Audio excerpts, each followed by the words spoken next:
J'aimerais vous raconter une histoire. L'hiver dernier, nous étions sur l'autoroute. C'était un dimanche soir pluvieux, maussade qui arrivait trop tôt. Nous nous sommes arrêtés sur une aire d'autoroute afin de prendre un thé, bien moins bon que celui que je consomme actuellement, comme vous pouvez vous en douter. Je promenais mes yeux machinalement sur l'étalage des livres. Et entre les biographies de Johnny Hallyday illustrées et les livres de cuisine poussiéreux, j'ai vu un petit livre jaune.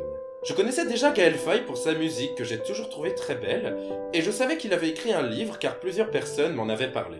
En l'ouvrant à une page au hasard, je suis tombé sur une phrase où le personnage expliquait qu'il se sentait aussi triste qu'une aire d'autoroute en hiver. Je savais alors qu'il était de mon devoir de l'arracher à cet endroit froid et morne pour lui offrir la chaleur d'un foyer. Je ne savais pas encore que ce livre allait me bouleverser à ce point.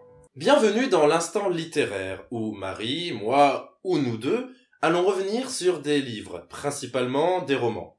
Aujourd'hui, Petit pays de Gaël Faye.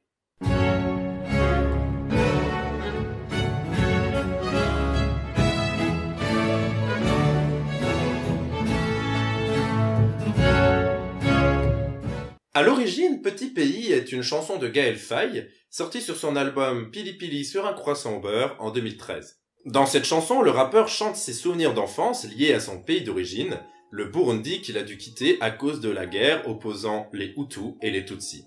Le livre, sorti pour sa part en 2016, raconte l'histoire de Gabriel, fils d'un père français et d'une mère rwandaise qui coule des jours heureux au Burundi jusqu'à ce que la guerre éclate entre les Tutsis et les Hutus. Gabriel et non pas Gaël. Même si les liens entre le personnage et l'auteur sont nombreux, il insiste sur le fait que c'est une fiction. Ce roman se présente alors comme les souvenirs d'un homme désabusé, un homme qui a dû quitter le pays qu'il aime malgré tout, malgré la guerre, qui n'a jamais réussi à s'intégrer en France. Évidemment, même si c'est une fiction, Gaël Faye a mis énormément de lui et a mis énormément de son expérience dans cette œuvre. Ce roman est une merveille. Déjà car la plume de Gaël Faye est très belle et très élégante, mais aussi parce que le parti pris pour expliquer la guerre entre les Hutus et les Tutsis est très intelligent. Puisqu'il s'agit des souvenirs d'enfants, cet enfant ne comprend pas plus que nous, public européen, les tenants et les aboutissants de cette guerre. La guerre entre les Tutsis et les Hutus, c'est parce qu'ils n'ont pas le même territoire ? Non, ça n'est pas ça. Ils ont le même pays. Alors, ils n'ont pas la même langue ? Si. Ils parlent la même langue. Alors, ils n'ont pas le même dieu ? Si. Ils ont le même dieu. Alors, pourquoi se font-ils la guerre ? Parce qu'ils n'ont pas le même nez. La discussion s'était arrêtée là. C'était quand même assez étrange cette affaire. Je crois que papa non plus n'y comprenait pas grand-chose. À partir de ce jour-là, j'ai commencé à regarder le nez et la taille des gens dans la rue. Quand on faisait des courses dans le centre-ville avec ma petite sœur Anna, on essayait discrètement de deviner qui était Hutu ou Tutsi. Cette étrange atmosphère enflait de jour en jour.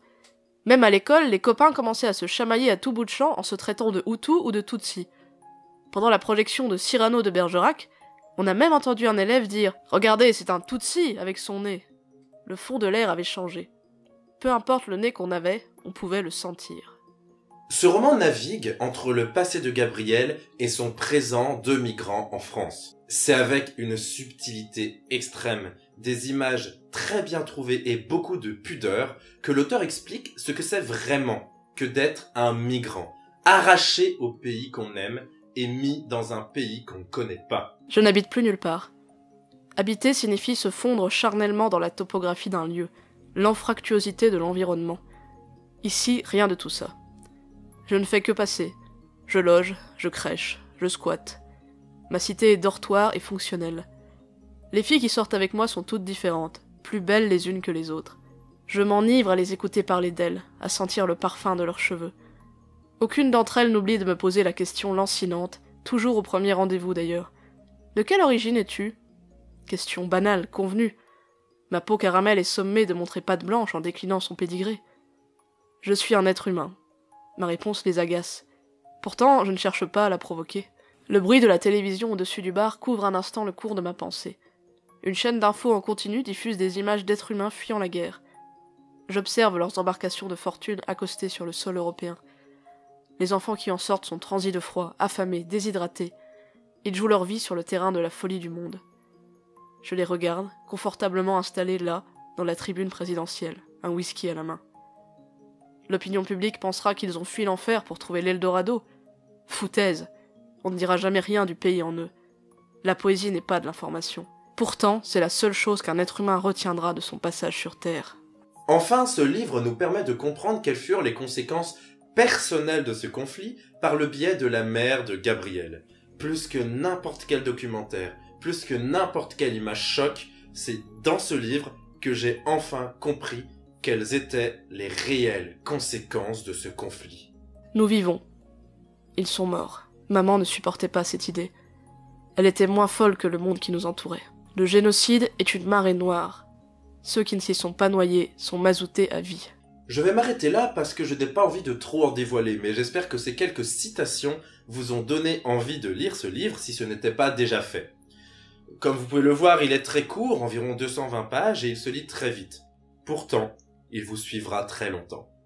Et voilà, c'est la fin de ce premier instant littéraire, un format qu'on avait envie de mettre en place depuis le début de la chaîne. J'espère que ça vous aura plu. Si vous avez des conseils de lecture à nous faire, évidemment, faites-le dans les commentaires. Sinon, n'oubliez pas de liker, commenter, partager cette vidéo si ça vous a plu. Marie et moi, on vous dit à très vite. Gaugu gatoyi, gaugu kaniniya, warapunweni wapuye, warago weni wagoka.